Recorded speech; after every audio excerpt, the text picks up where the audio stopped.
Summer, this is insane. There are so many documents here.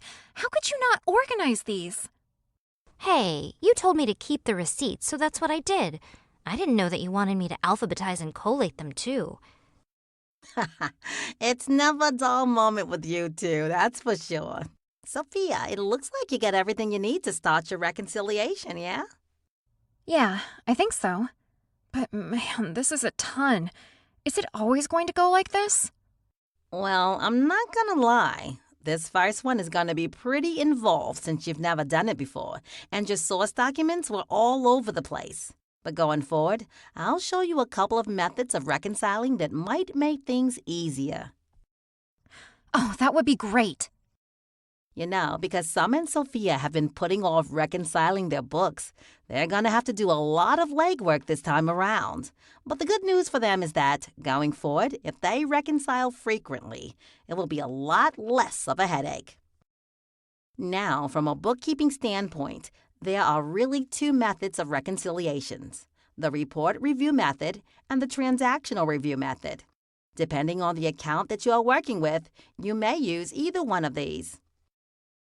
So, before we get too deep in the weeds, let's hear from one of my experts. It's really important to develop a relationship with your client's CPA or accountant. And there's several reasons for that. We first of all want to work in tandem with them. We want to make sure that we are not overriding something they're going to do, and there's a complete conversation about who is doing what. And what's really important is to know what exactly they're expecting you to do in that chain of work or chain of command. So usually it's the monthly reconciliations of banks and credit cards and loans and things like that. They probably want you to have you go through and look at transactions, make sure they're coded properly.